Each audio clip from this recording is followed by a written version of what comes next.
4.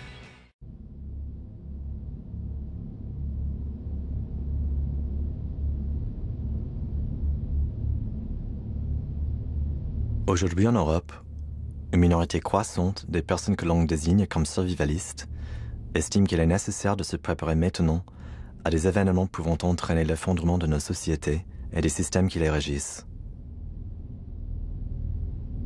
Le survivalisme recouvre une diversité de modes de vie, de courants de pensée et de mouvances politiques souvent marginales, allant de l'altermondialisme à l'extrême droite. Hi, this is Piero San Giorgio and welcome to my YouTube channel. I am the author of the best-selling book Survivre à l'effondrement économique, also translated in English, Survive the Economic Collapse, in Arabic and in Italian, and hopefully many other languages to follow, like Russian. Давай! On this channel you will listen about survival, about prepping, but most importantly on the reasons and the consequences of the inevitable economic collapse. How you can prepare yourself and how you can hope to survive yourself, your family, your community, and perhaps your country. 3 août 2015. J'ai quitté Paris pour partir à la rencontre des gens qui se préparent à la fin du monde tel qu'on le connaît. Je sais à quoi ressemble le survivalisme aux États-Unis, là d'où je viens, et j'aimerais savoir quelle forme il prend sur le vieux continent. Impression solennelle et inquiète quand je sens mon pied s'appuyer sur la terre suisse. Je suis venu rencontrer Piero San Giorgio, un survivaliste renommé.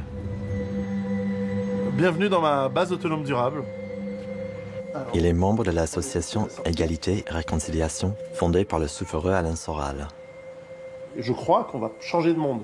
Comme ce futur risque d'être beaucoup plus difficile que le monde qu'on a connu ces 70 dernières années, les préparatifs que nous devons mettre en place pour un chacun, à mon avis, sont pour tendre vers l'autonomie. L'autonomie qui nous donne la vraie liberté et que donc il va falloir se préparer dans la durée. C'est-à-dire qu'il ne faut pas simplement avoir des stocks ou des boîtes de conserve à la cave, mais il faut se préparer, par exemple, à la nourriture, c'est-à-dire d'avoir l'autonomie pour l'eau, l'énergie, le maximum de choses dont on a besoin pour vivre d'une manière pas forcément luxueuse, mais durable, parce que il n'est pas dit que les crises soient passagères. Alors voilà, on a une pomme de terre qui est arrivée à maturité, donc ça, voilà, elles sont belles. Pour toi, l'échelle d'une base autonome durable, c'est pour une famille? C'est pour qui on veut. Ça peut être une famille, ça peut être une région, un village.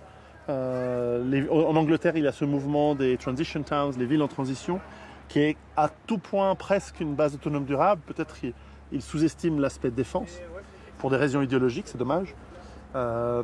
Et puis, pourquoi pas un pays entier? Moi, je travaille avec le gouvernement de la Suisse, un petit peu, avec des éléments du gouvernement, pour leur faire prendre conscience de mettre en place des politiques, de transformer le pays dans une immense base autonome durable, où on pourrait nourrir et défendre, bien sûr, tous les habitants en cas de crise. Et les défis du XXIe siècle, ils sont là, à mon avis, c'est de nourrir la population des pays et de s'en sortir. Et c'est de le faire de manière biologique, locale et sans pétrole, ou avec le moins possible de pétrole. Voilà, donc ce soir, on aura purée de patates, courgettes et betteraves en salade. C'est très sain. On essaye, on essaye. Alors l'eau, on va voir la source d'eau.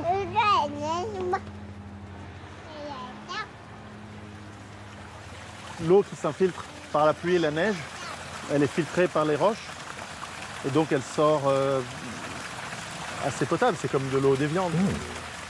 En fait, j'ai cherché d'acheter cette ferme à partir d'une longue réflexion. Moi, j'ai commencé à réfléchir aux problématiques du monde à partir de 2003.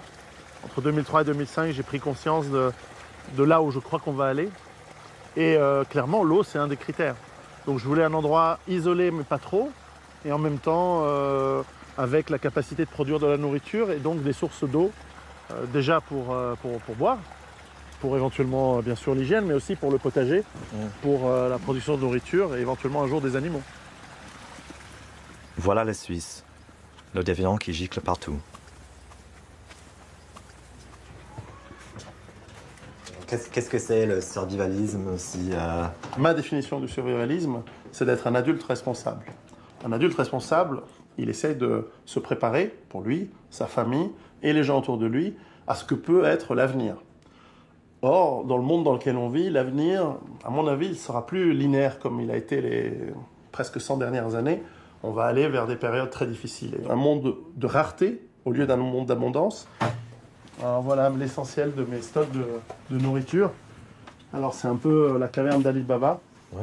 Alors là, je pense que j'ai de quoi tenir pour 10 adultes, plus les enfants, une année entière. Ah, juste ici, ok. Ouais, donc ça veut dire qu'à peu près, ça fait 2 années avec un jardin raisonnable.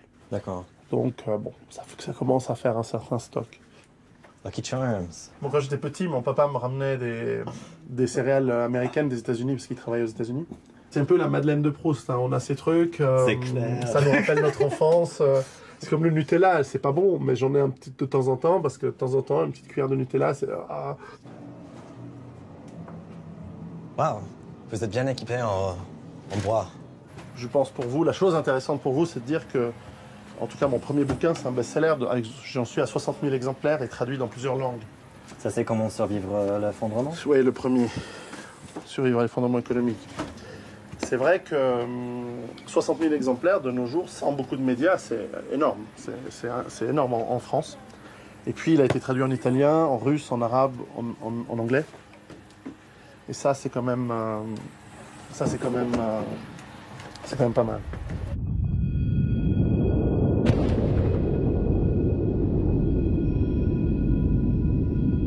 Le mouvement survivaliste moderne est né chez mes concitoyens aux États-Unis en réaction à la course à l'arme nucléaire de la guerre froide.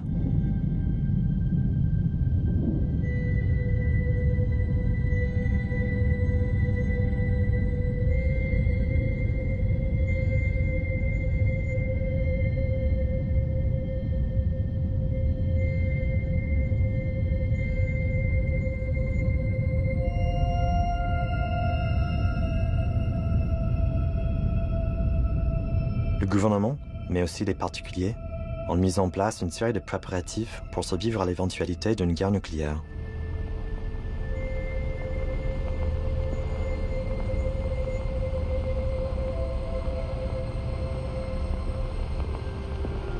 Food, water, sanitation equipment, medical kits, and radiological instruments. With foresight, you can have a home shelter for the protection of your family, built from specifications and cost estimates for various types of shelters provided by your local civil defense office. Here you are afforded time, distance, and shielding if and when fallout should ever occur in your community. En cas d'attaque nucléaire, les êtres humains, tels des taupes, pensaient se réfugier sous terre pour fuir la radioactivité.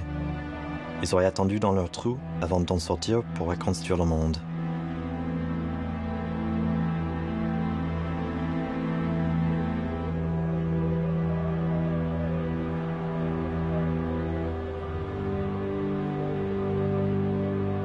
Cette crainte, très présente dans la deuxième moitié du XXe siècle, a largement alimenté l'imaginaire collectif américain.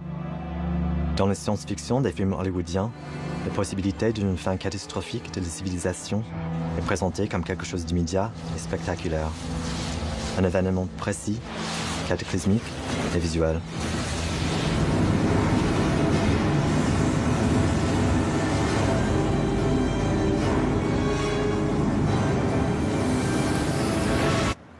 Bonjour. Benjamin. Vincent, enchanté. Enchanté. Ça va? Quoi ça va? Je te dirais là, c'est une vieille voiture. Hein. Ah ouais? Ouais. Vincent Mignero a fondé Adrastia, un groupe de citoyens qui se réunissent pour réfléchir à l'avenir de l'humanité.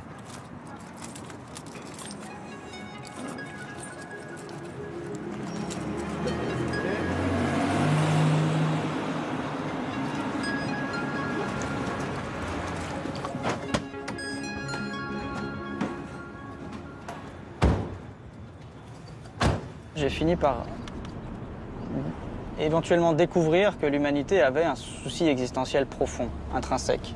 Voilà. Qu'elle portait en elle des dangers qu'elle générait par elle-même. Et en partant de questionnements personnels, en fait, j'en suis arrivé à des conclusions d'ordre global et général et qui me laissaient penser, et ça se confirmerait en ce moment, qui me laissait déjà penser à l'époque que nous allions détériorer notre environnement au point de nous mettre en péril. Voilà. C'est ça le cheminement. Ce qu'on vit en ce moment en France et partout dans le monde, cette année 2015, c'est une année de transition climatologique majeure. Il se passe des événements qu'on n'a jamais vécus et d'une ampleur incroyable. Et si ça, c'est-à-dire genre le mois de juin qui était très... Ça fait depuis le mois d'avril qu'en France, à Lyon, en Bourgogne, il fait 5 degrés de plus, quoi. Alors la moyenne, elle n'est pas à 5 degrés de plus, elle est à quelques dixièmes de degrés en plus, mais on a une sécheresse, on a une canicule exceptionnelle et surtout c'est mondialisé, c'est-à-dire que c'est en plusieurs endroits. Les forêts brûlent comme elles n'ont jamais brûlé. En Alaska, c'est la première fois qu'elles brûlent, depuis des milliers et des milliers d'années. Ouais, dans l'État d'où je viens, il y a une forêt, je viens de l'État de Washington, il y a une forêt comme un rainforest qui brûle cet été alors que c'est une forêt à pleurer très... Donc moi les données je les ai, j'ai pas de problème avec ça. Et en plus ça commence, enfin, si je veux être un peu dramatisant, voilà, on y est là. Nos ancêtres ont choisi, par exemple, le moteur à explosion, l'utilisation d'énergie fossile. Ça s'est fait il y a un siècle et demi. Ça a des conséquences sur nous, et nous, on est un peu bloqués dans ces choix. C'est-à-dire que toute notre innovation, tout notre système d'innovation technique dépend de ces choix et va essayer de trouver des solutions aux problèmes qu'ont générés nos ancêtres.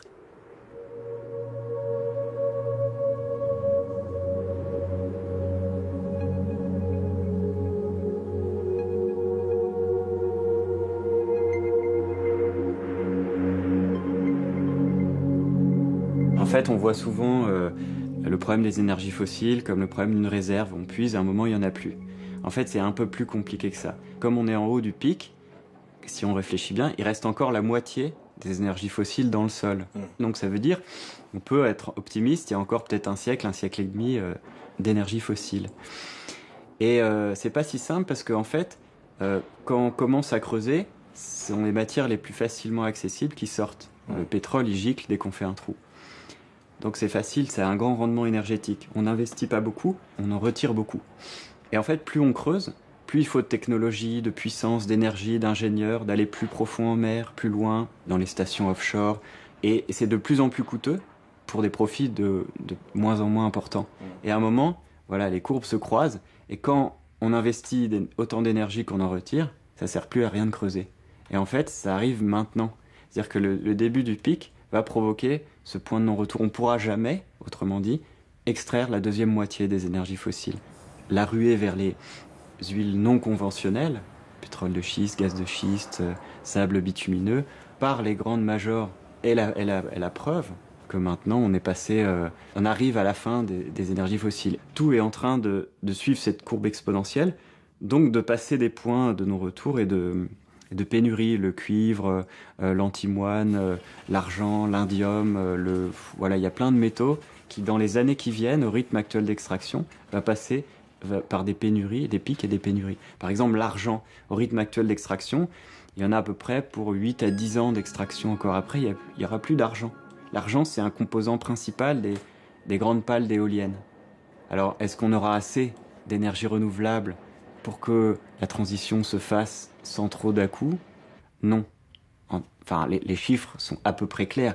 La puissance du pétrole ne pourra jamais être remplacée en termes de quantité par les énergies renouvelables, voilà, aussi inventives soient-elles. Il y a à un moment une question de quantité. Il y aura des ruptures, il y aura une diminution. Voilà. Mais dans quel ordre, de quelle mesure, on ne peut pas le dire, mais c'est à peu près sûr qu'il y aura de la sobriété volontaire ou involontaire.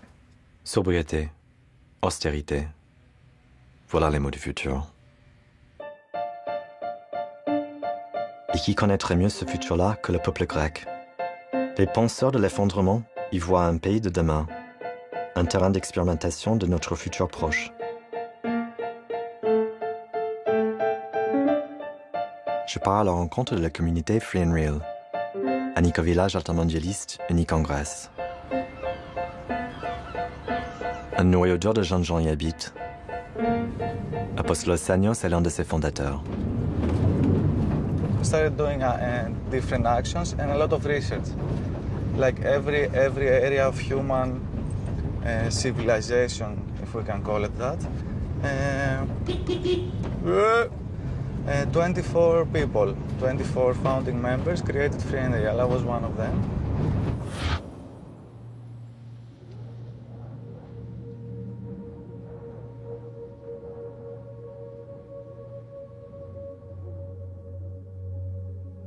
Chez Free and Real, les membres de la communauté appliquent à eux-mêmes des mesures d'austérité. Ils ne mangent qu'une fois par jour. Première impression, ils sont très efficaces.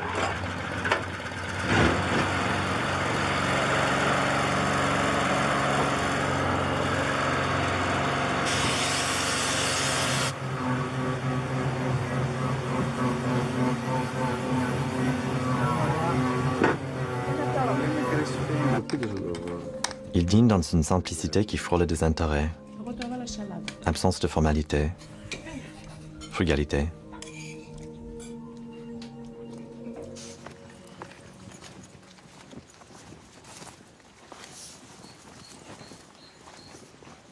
The whole community is vegan.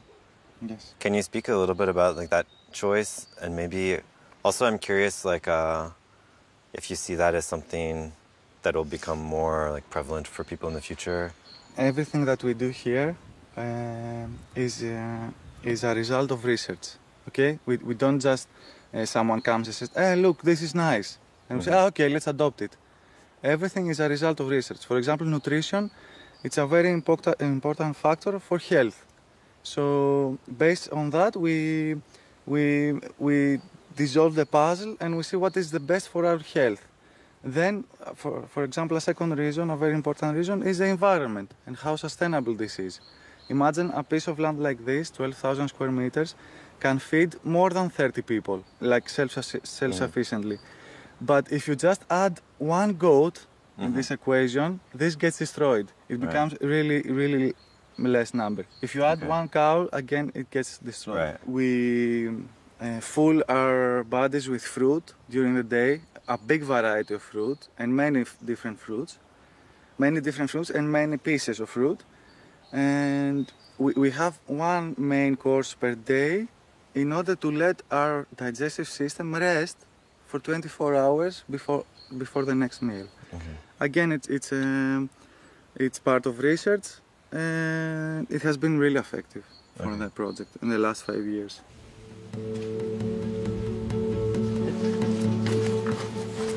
Here we have some babies.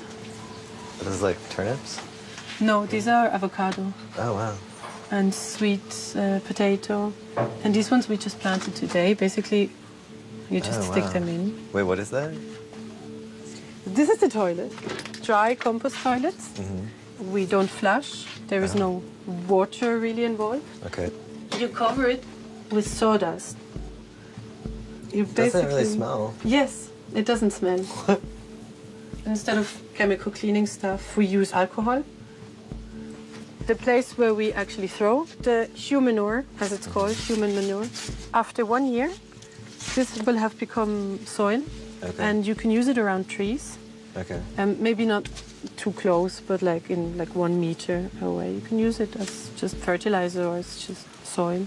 Okay. Why can't you put it close to trees? Because it's still, unfortunately, what we eat, what people eat usually is very toxic, or what they put in their bodies ends up being very toxic, especially all the medicaments.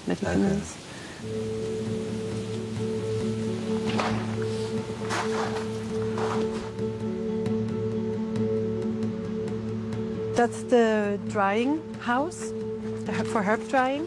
You take them and you make them smaller. Oh, yeah. The Free and Real is not really a community, it's a project. It's a project to build up a school for self-sufficiency and sustainability.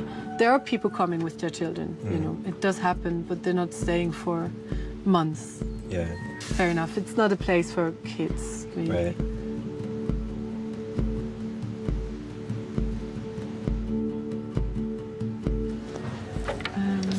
Wow.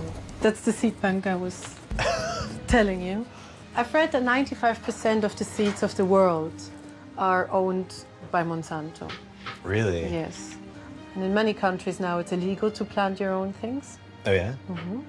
It gets you into a spiral of very heavy dependence. There's this new thing, they're making tiny drones, like bee-sized drones. And I think very soon they will be using them to pollinate? to pollinate. Oh, weird. And they might do an I never heard of amazing this. job. I don't know, maybe in 20, 30 years they will be very advanced. That could be.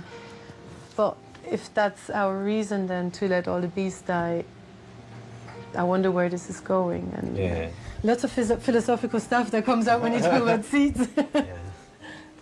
Yeah.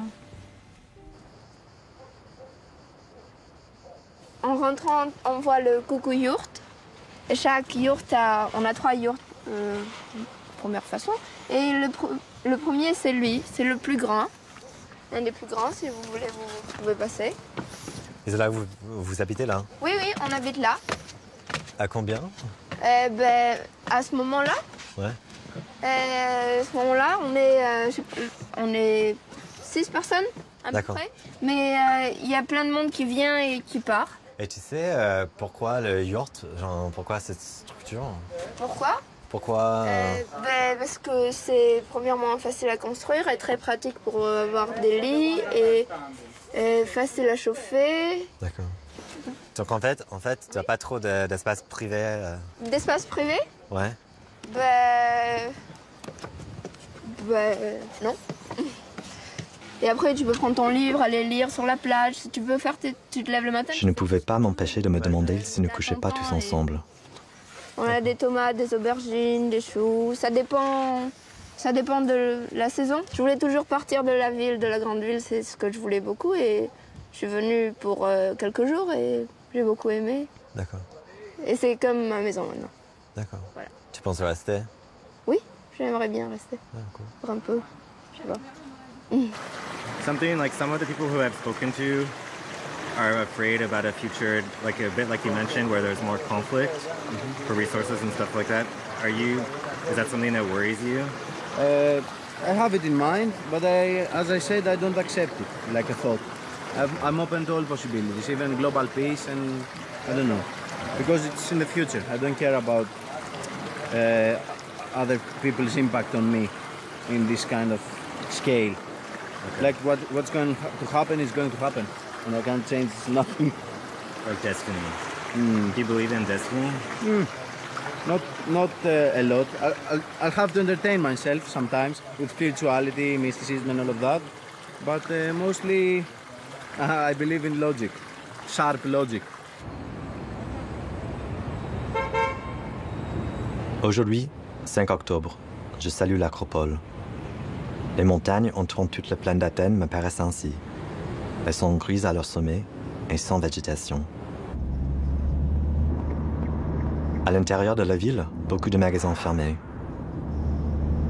Il me semble que la ville est comme fatiguée de tous les siècles qu'elle a traversés et qu'elle murmure les plaintes monotones de je ne sais quelle lassitude. On dit que les oiseaux sont les fleurs de l'air. Mais alors, quelles fleurs seraient ces pigeons athéniens? Tandis que les membres des Free and Real se préparent pour le futur, les Athéniens s'occupent de leur présent, pour le meilleur et pour le pire.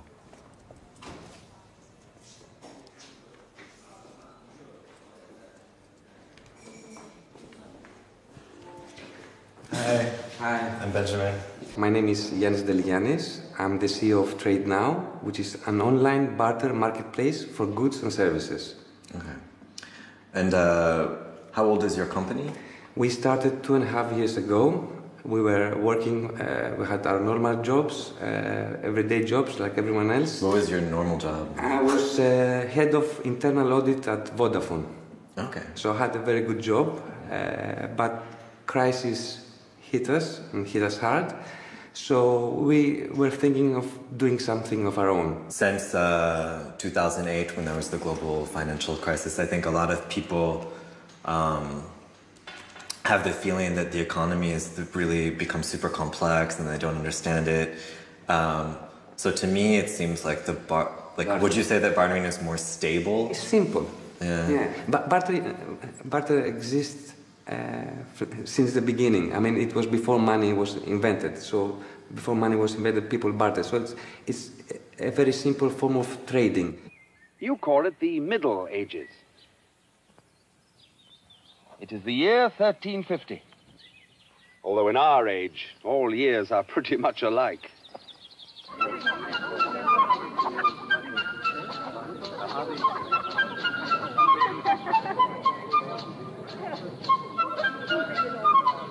There will be much bartering done this day.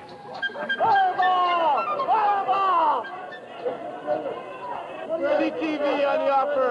Glavis Gold, 6 1/4 bit Glavis. Heindel on the offer. Hey, Sperano on the finish. Now I'm going in one of my clients to give him to exchange meat for elastico. I don't know the word. They're very good. For tires. Yes. What kind of meat will you exchange? He has ordered pork, souvlaki, and chicken. Okay. Tires are expensive, right? Yes. So do you give him a lot of meat? About 8 to 10 kilos. Okay, wow. So most people are not owners of some shop, of some kind of. They don't sell something, and they have their houses a coat, shoes, or CDs, and that has 5 euros or 10 euros. Okay. And they come and tell me, I want to have one chicken, and I will, if I can give you for this one chicken, 1 CD. Okay. Where are you from? I'm from the US, but this documentary is for French TV. I live in Paris. Economy there? In France? Yes. It's okay. No problem. Capital controls and like no capital controls. We are here.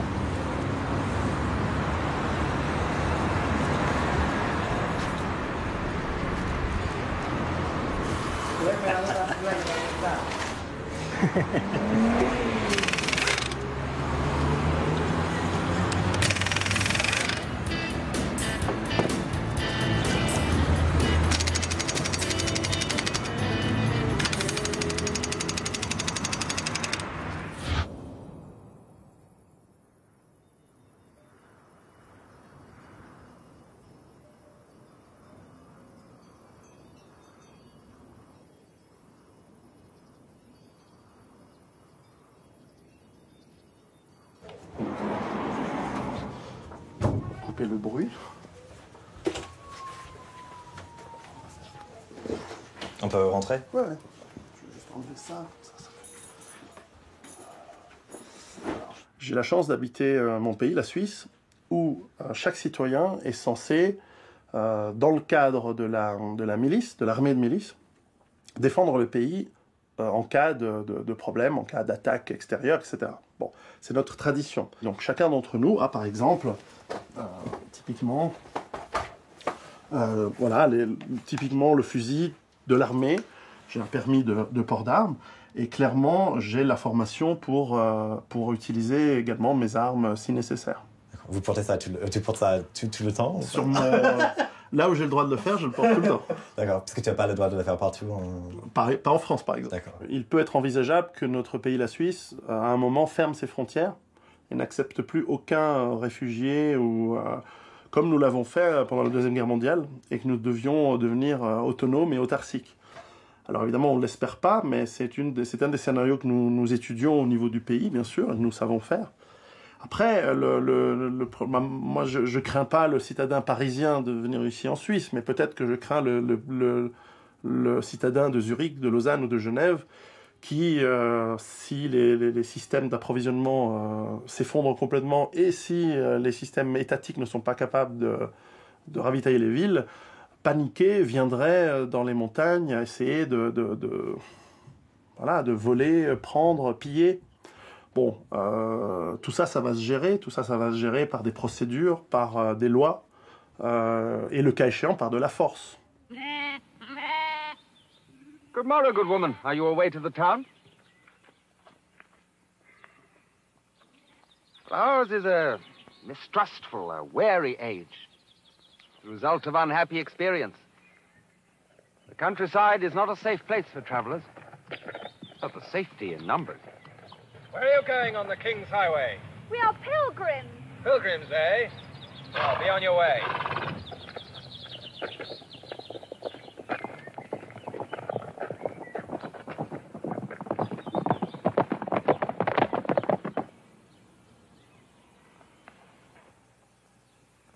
Are you dismayed?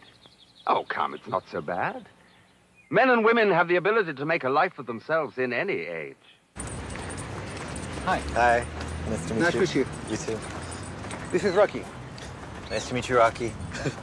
Can you tell me a little bit about what you do here in Athens? What I'm doing? Whoa. I'm securing people and premises. Did you notice a big change in business? Definitely, okay. Definitely. And not only that, but now it's booming. Okay. I mean, it's amazing to say we have a bad economy with problems, etc., but for us, and not only me, people being in the security sector in general, this is good. Right. Imagine that the day that the banks closed, I had about 20 to 30 orders per day for safes. Okay. For me, the biggest fear, it's the economic collapse. The dog's playing with death. Now, what happens with canine dogs is different. La vie athénienne en 2015 est fortement dominée par les problèmes de liquidité. Comment gagner de l'argent et puis, une fois gagné, où le mettre? Hi. Hello. I'm Benjamin. I'm Eftikhia.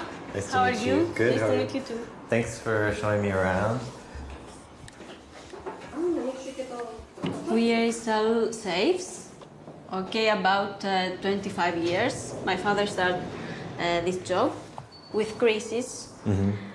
We have increase to sell to people buy safes. Okay. The people that start to take money from banks and to put it in safes. Okay. Are people worried about their own safety, do you think? Or is it just for the money? First for money. Okay. You go to any Greek house today, you'll find a lot of thousands of euros in there. Yeah, we visited a store that sells safes, so we saw a lot of the safes boosted. They sold out everything. Yeah. Safes and the most expensive Macs, Apple Mac, you know, the most expensive model of computers? Apple. Yeah. Why are these? They sold out. Why? Because they said I'm going to buy cars also, because they want to spend their money to get items in. So in something case the economy crashes, they can sell it. How do you think that will evolve in the future? Are you optimistic or pessimistic? I'm not optimistic, and that's one of the reasons we want to expand and move and go to a bigger European country where things work. Okay. Where things so work. you would move your headquarters outside of Greece, maybe? In the first opportunity. Oh, really? Okay.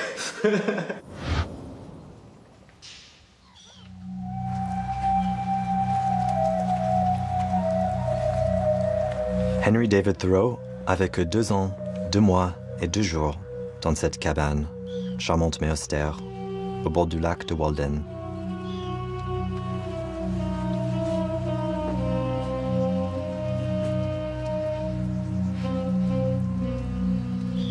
Pour Thoreau, il y a 4 nécessités: nourriture, abri, vêtements, combustible.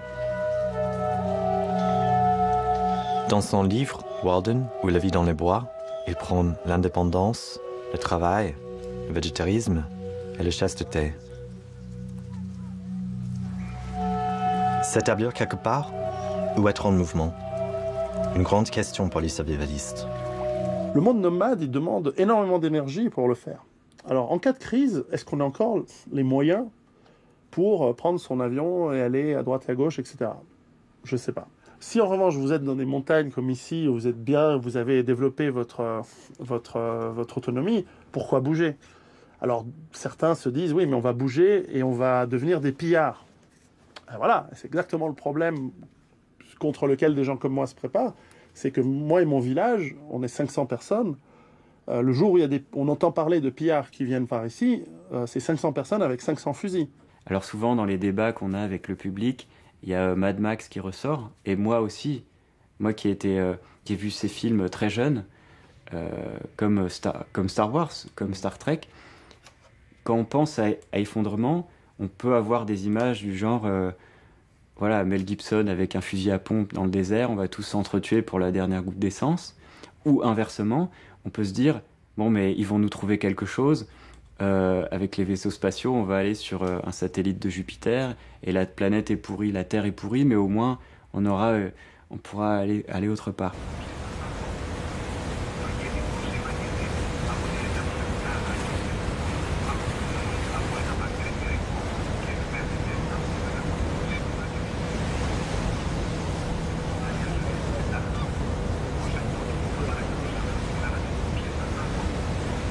Étant arrivé la nuit, je ne vois rien.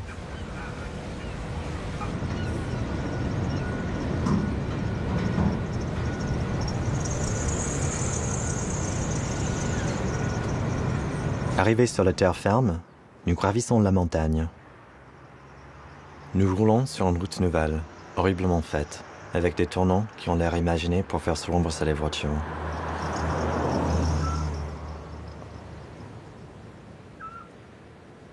Le paysage grandit. La plaine, que je voulais plus étendue, s'élargit. Je suis venu voir Dimitri Kalopis, qui a quitté Athènes pour s'installer sur l'île de Chios et devenir producteur de mastic. What did you do before, or were you always involved in mastic? No. I was. My background is in graphic design. Okay. Very early in 1996, I started web design. So I was in the IT sector for many years before we moved with my wife here to Chios. And something that interests me is people who are maybe leaving cities to go to the country, or because obviously for the last 500 years of human history, everyone goes to cities. And I was interested in a bit about you because you used to live in a city, That's right. Look, this is more like fundamental, let's say. For example, this is, you know that, especially if you have some relation to this island, you know that you have this number of trees, you know what to expect from the harvest, and you also already have a contract with the cooperative. Okay. So in a way, it is safe to say that, okay, I do mastic. It's not any innovation or something new, but it's safe. The plants are actually, we call them mastic trees, but they are bushes. Technically? Technically, they're bushes. They look like trees to me. What is mastic used for? Because I don't know if everybody... Already from ancient times, it was known for its medicinal qualities. And today is used in cooking, as in cosmetics, and as a medicine. In the Middle Ages, it was the price of mastic was the same as the price of silver. Oh, okay, wow. Yes.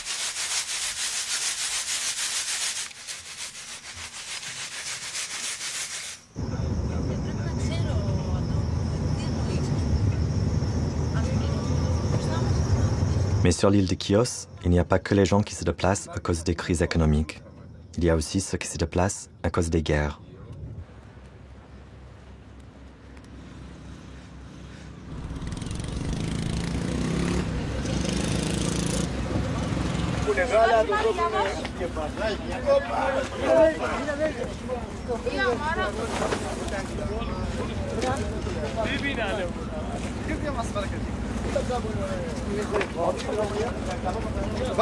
Quelques vieux Grecs et étrangers à la retraite accueillent les réfugiés sur le port. Ils ont l'air habitués. I was very upset when I came here 8 weeks ago, but every day 3, 4, 5 boats. Last Friday, I think we have seen, I'm living there, and I've seen there 8 or 9 boats. Arrive in one day? Arrive, one day. Okay. Half in the morning and half in the evening. 8, 9. On one day, only here, between Karfas and here Yermion. Okay. If it happens every day, then it becomes part of the landscape. Yeah. Ce matin, 3 bateaux débarquent.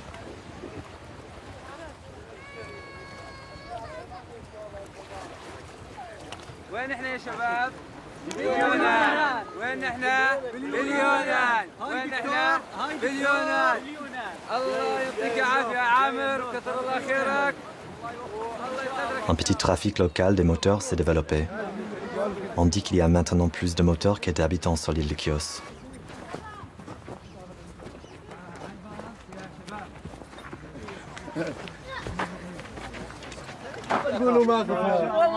Les habitants et les réfugiés coexistent plutôt paisiblement sur l'île. Du moins pendant notre tournage, octobre 2015.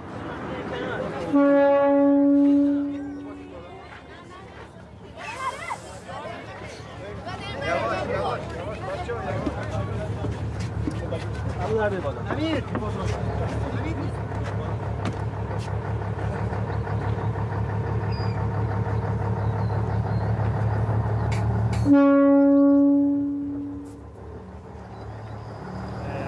want to do it?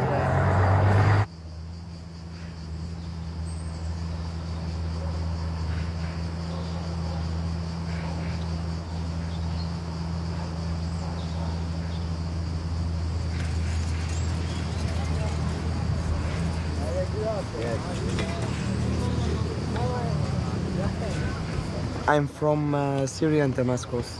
So how will you get to Sweden? From Greek to Macedonia, to to Serbia, and Bosnia Herzegovina, and Croatia, Slovenia, Austria, Germany, Denmark, Sweden. Wow, so you will go... Longer travel. Yeah, you will go by bus or by... Bus, train, walk on my foot. Okay, wow. I'm going to Sweden for college, for teaching music and make bands. To make a band? Okay. Wow, cool. Metal band.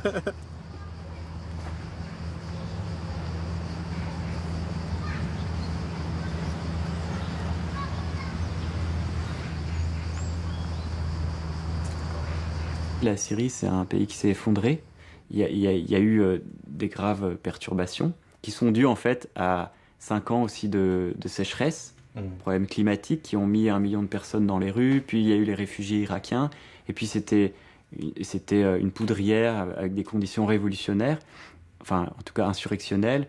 Et ça a créé une guerre avec Bachar el-Assad qu'on connaît. Et on s'invente des raisons après politiques religieuses pour expliquer ça. Bon, en amont, il y a quand même eu 5 ans de sécheresse.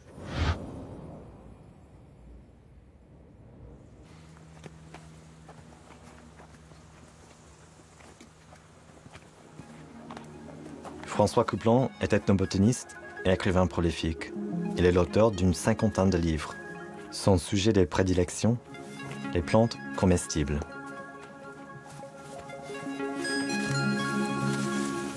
Mais la plante qui est intéressante à côté, c'est celle-ci, on en a parlé ce matin avec mes élèves, c'est l'égopode.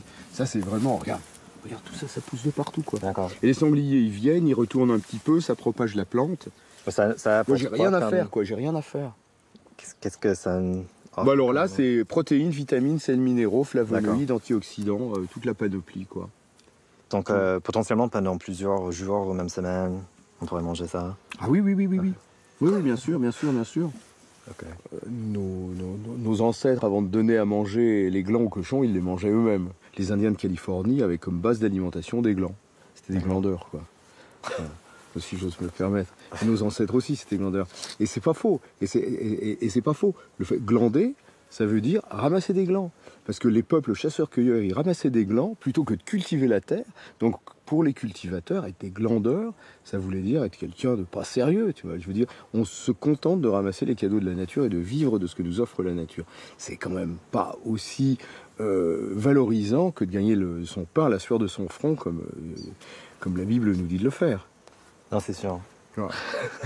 Donc voilà, moi je suis un petit peu glandeur dans mon genre. Voilà.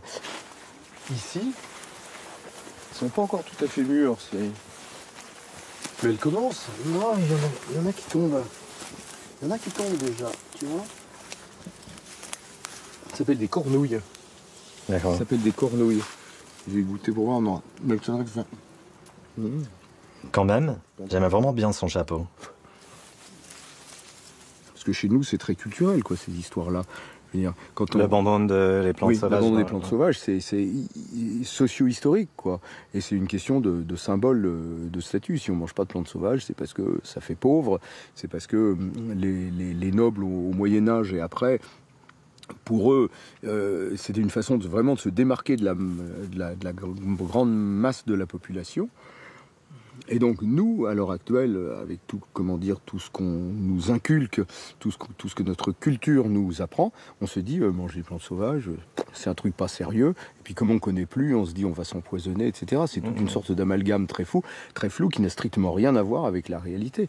Il est évident que si 12 millions de Parisiens se précipitaient pour aller manger tout ce qui pousse autour d'eux à Paris, il n'y a peut-être plus grand-chose qui resterait. Mais ça ne se passe pas comme ça, et ça ne se passera pas comme ça. En cas d'effondrement, il va se passer la même chose qu'en Irlande, quand il y a eu la grande famine 45-47, c'est-à-dire qu'il y a des gens qui vont mourir de faim dans un garde-manger, quoi. Je veux dire, ça c'est une triste évidence. These products come from farms and ranches despite distance and season. They are the result of a miraculous agriculture.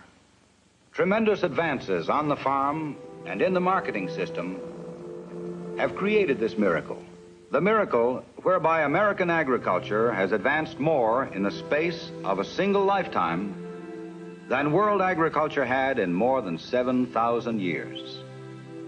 The supermarket, created by research and industry, is the showplace of today's agriculture. History teaches that a nation grows according to its agriculture.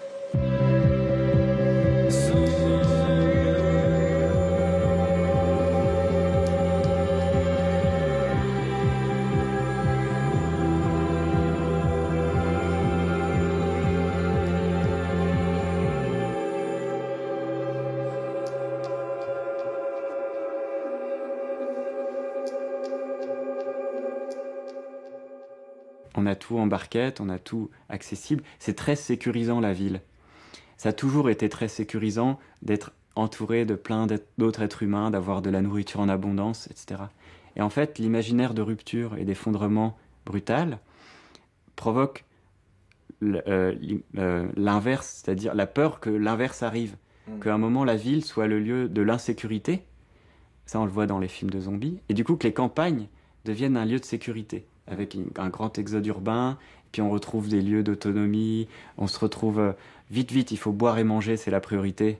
Donc hop, on va faire des potagers n'importe où, urbain ou voilà. Et donc il y a cette inversion de l'imaginaire qui nourrit aussi un peu le survivalisme, le mouvement survivaliste.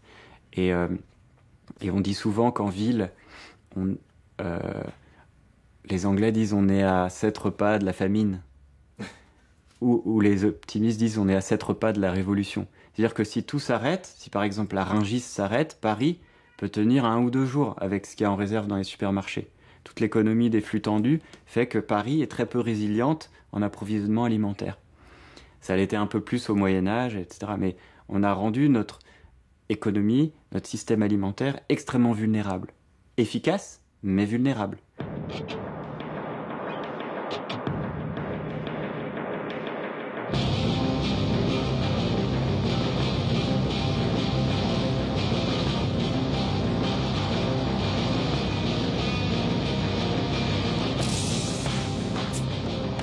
We'll set the trap probably right down there, and we'll wait and see what happens in the morning. So let me gather up some stuff.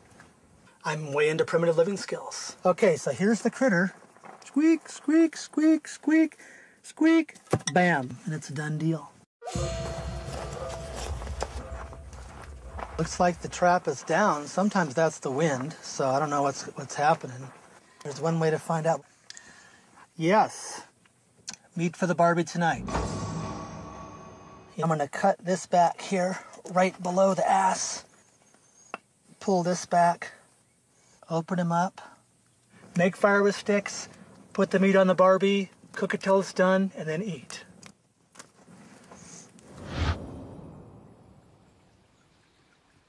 L'histoire de l'arche de Noé, d'après les chapitres 6 à 9 du livre de la Genèse, commence lorsque Dieu observe la méchanceté et la perversité des hommes et décide de faire tomber un déluge sur la terre pour y détruire toute vie. Un homme, Noé, trouve toutefois grâce aux yeux de Dieu. Il est choisi dans ces conditions pour survivre et perpétuer sa lignée. Genèse 7, 1 à 4. Je me demande si tu as une idée de combien de gens vont mourir, ou je sais pas, genre si tu penses que ça va être genre 1% de la population, genre si ça va être un truc genre énorme. Il y a certaines personnes qui pensent que toute l'espèce va disparaître. Je sais pas, je me demande si... Je ne crois pas que l'espèce humaine va disparaître parce que nous sommes présents, contrairement à avant, nous sommes présents dans tous les continents, dans tous les endroits possibles et imaginables, et avec une capacité de résilience incroyable. Combien de morts, ça dépend du temps. En tout cas, clairement, d'ici la fin du siècle, je pense qu'on ne sera jamais 10 milliards comme l'annoncent les Nations Unies. Je pense qu'on sera moins de 1. Donc ça veut dire qu'il y aura 9 personnes sur 10 qui ne seront plus là d'ici un siècle. Moi, je rêve d'un monde qui se stabilise après un déclin et qu'on retrouve un équilibre et qu'on construise une nouvelle communauté humaine plus équilibrée, plus morale, plus en phase avec son environnement. Je rêve de ça. Je pense que les décennies à venir ne seront pas nécessairement plus violentes. Alors j'ai un discours un peu alternatif sur cette question-là, puisque le discours majoritaire, c'est de dire que le déclin, c'est la violence. J'en suis pas persuadé. Je pense qu'au contraire, on risque d'avoir un problème même pour alimenter la violence, les guerres, etc. C'est-à-dire que les guerres, c'est consommateur d'énergie. Donc je dis pas qu'il n'y aura pas de violence à petite échelle, etc. Mais je suis pas sûr qu'il y ait une troisième guerre mondiale, par exemple. D'accord. Parce que c'est très coûteux en énergie. Je pense que la famine,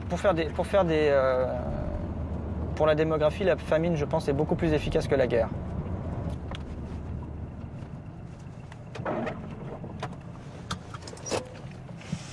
Voilà.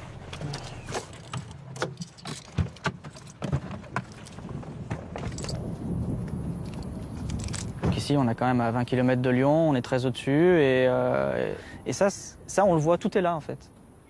Il faudra qu'il y ait des gens qui réinvestissent, c'est magnifique, qui réinvestissent les champs parce qu'il faudra plus de personnes dans les champs, et étant donné qu'on aura moins de pétrole pour mettre dans les tracteurs, il faudra aller au champ, j'irai peut-être au champ, j'en sais rien, mes enfants iront peut-être au champ.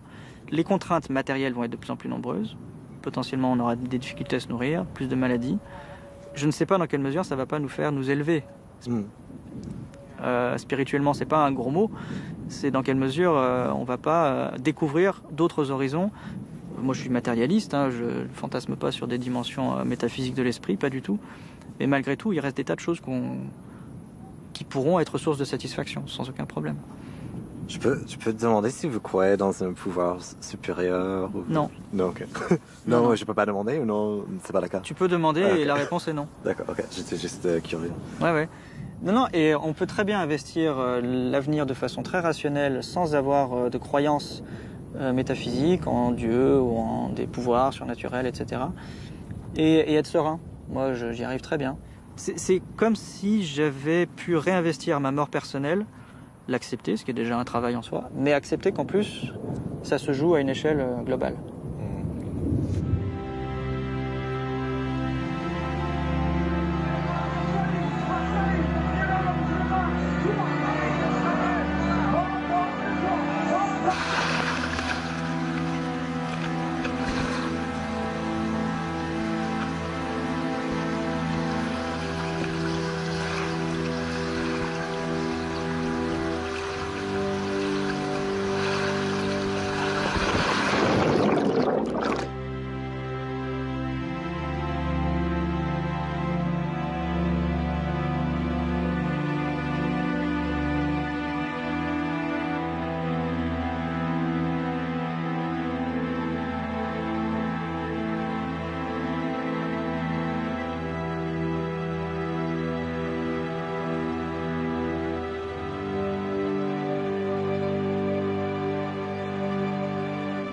Aujourd'hui, le divertissement qui est basé sur le divertissement informatique, électronique, et aussi sur énormément de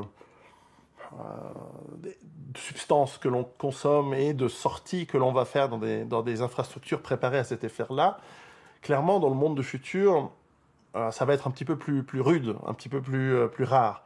Et simplement, on va redécouvrir tout d'abord la célébration des cycles des saisons. On va redécouvrir, je crois, et c'est un athée qui vous le dit, une spiritualité liée aux cycles, c'est-à-dire les cycles des passages de l'année, les cycles liés au fait des vendanges, des moissons, des récoltes. On va probablement redécouvrir aussi la vie du village, la vie en communauté. On va connaître nos voisins de palier, on va connaître nos voisins du quartier parce qu'on aura besoin d'eux et parce qu'on aura tellement de difficultés et tellement de travail à faire que l'on va apprendre à se divertir avec eux et peut-être redécouvrir des relations humaines saines et vraies. Et ça, pour nous autres, moi j'étais citadin avant, donc je sais très bien comment c'est.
Tout de suite,